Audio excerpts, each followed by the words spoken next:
Hi guys, Andrea Fappani here. Thank you for joining us today. These videos are made possible by Bimeda, the makers of Polyglycan and Equimax. And I wanted to talk to you about one of their great products today. It's Confidence EQ. It's a calming gel that's safe on all horses, doesn't test, and can really help with anxiety. So if you have a horse that's a little bit older horse that suffers from anxiety, or if it's a young horse that maybe you're just starting to haul to horse shows or hasn't been transported that much, you should give it a try. It's safe, like I said, to use on all horses, and all it does is just help your horse focus and keep calm. So give it a try and check out their great products on bimeda.com.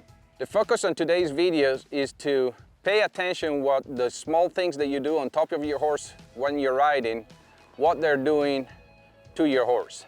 Meaning that I feel that a lot of people are doing things with their body or their cues and maybe not are 100% aware of doing it and what's causing the horse to do what. So you may think that your horse is not performing at its best or not performing a maneuver the way you would like it. But really, if you break it down to what you're doing on top of him, it could give you an answer of why that's happening.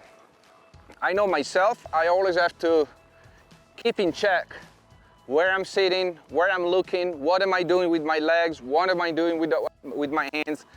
I ride a lot of horses during the day, so it becomes kind of normal to maybe come out and not pay that much attention the first few minutes until you get into a deep exercise. But all the little things that you do, even just walking around, have an effect on what you're going to be doing later on when you introduce more speed or more difficult exercises.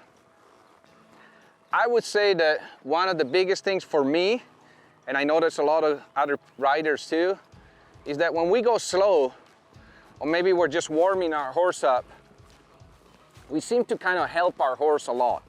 Even just by walking around, we seem to either lean the direction where we're hoping to go and keeping that horse going there, or maybe I've got my hand here because my horse wants to go to the gate and I'm telling him, well, I really wanted to go over there, so I'm just going to keep you here.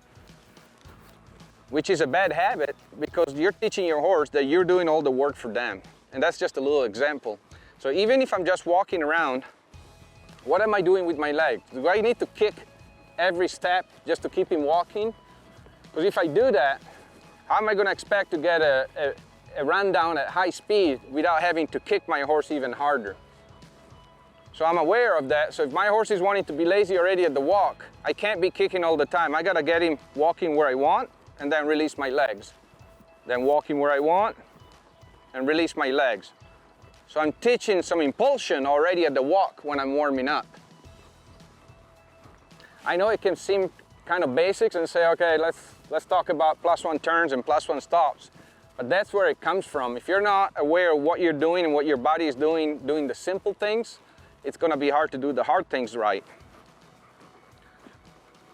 I would say that the biggest mistake I find myself doing, and when I help people, once again, is to hold your horse with your body where you want. So if I'm loping a left circle, very rarely these horses are 100% focused and doing it just right. They're going to be leaning one way or the other. So if my horse is leaning towards the gate, I don't want to do this and try to keep him in the circle with my body. And I'm exaggerating it now, but just a little bit will do it also. Now when you show, go ahead and do what you need to do in order to make it happen. But when you're here at home, we got to focus on the horse, not on ourselves doing the job. So if I come here and my horse is leaning to the gate, let's not lean. Let's just tell him, hey, that was not a good thing. Get away from that gate. This is where you need to be. I'm using the turnaround. It doesn't really matter what you use as long as the horse finds some sort of pressure. You can let him go out there and jog some circles and then bring him back. As long as where he's wanting to go, it's going to be a lot more difficult to do than where I want to be over here.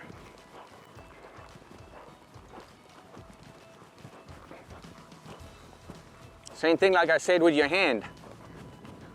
Your body might be good, but if your hand is here all the time circling, you're not going to know what's going to happen when you drop your hand. And that's exactly what's going to happen. Your horse is going to lean even more.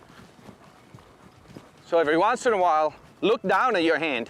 You don't have to look where you're going all the time. Look at your hand. Is it right in the center where the mane is? Or is it off to the left an inch or two just to keep your horse in the circle? Is it to the outside because the horse is wanting to drop in and you're trying to hold him up? Look at your hand and find out if it's a neutral position or not. I would say that the most important thing is to stay neutral, meaning both my shoulders, my feet, my hand, everything is in the center position. How many times do you find yourself readjusting the saddle because we're leaning to the outside? We're expecting that horse to go over there, but now we're leaning to the outside and our body's telling him to go there, but we really want it to go there, but look at where my saddle is. Just making sure that the saddling is in the center and you have equal pressure on your feet. It's gonna keep that horse in a natural position, neutral position, to where all you have to do is worry about where his mind is wanting to go, not where you're telling him to go. A lot of times we lean because the horse is thinking about going one way, and naturally we want to lean the opposite direction. So if my horse is going there, a lot of times I find myself leaning to the inside and putting more pressure on the inside foot to where I'm leaning here, trying to hold the horse from going the opposite direction. I do the opposite. If my horse is wanting to go to the right, I almost lean to the right and tell him, okay, let's go over there. That way I have a chance to tell him that that's not a good place to be. So if I get to 3/4 of a circle here and I feel my horse drifting, I'm not gonna lean in. I'm gonna say, okay, let's go there, and then tell him when he's out of position that that was not a good place to be. I try to feel the bottom of my feet and I say, okay, do I have the same pressure on the bottom of my feet, or is one more than the other? Because if one is more than the other, you're helping your horse, either by trying to keep him where you want to be, or preventing it from going over there, or just naturally you're just leaning one way or the other. The center of balance for the horse is the neutral position, meaning that the horse, whatever his degree of athleticism is, you're not going to change it. Naturally, he's born that way. Your best bet to keep him as athletic as possible and be able to perform as well is to be right in the center of it, not by leaning back too much, near interfering with their movement, and not by leaning forward as much. Myself, when I show a reiner, I try to stay balanced as much as I can. I may move my hand forward when I go show in a fast circle to show the judges that I'm really wanting to go fast. But if you look at my body, I try to keep a seat in the saddle. I know that there's some guys that like to sit out of the saddle. Myself, I never had really good success doing it too much because I can't feel my horse as much and the horse can't feel me. I'd like to be one with my horse, so I want to keep as much contact with my seat so I can feel my horse every stride and the horse can feel me. The more you can stay with your horse loping, the better it is. So my seat is following the stride of the horse.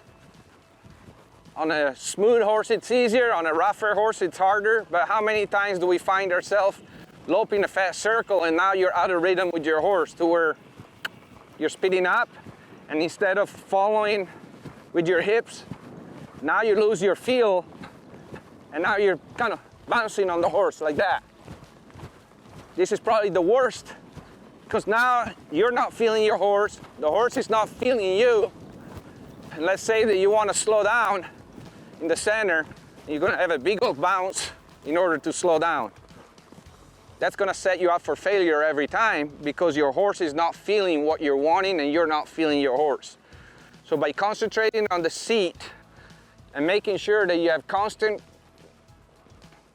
contact with your horse, I think can improve a lot of some of the things that you may not like what's happening. One of the most important things about the seat is finding the right timing, stopping, sliding.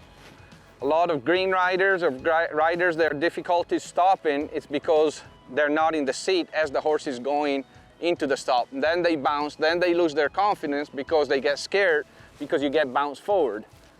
If you practice running down the pan and keeping contact, feel with your butt in the saddle, it'll be a lot easier to find the right timing stopping And even if that horse jams his front end, if you're sitting deep and in the right position, you're going to be moving with your horse and not against your horse.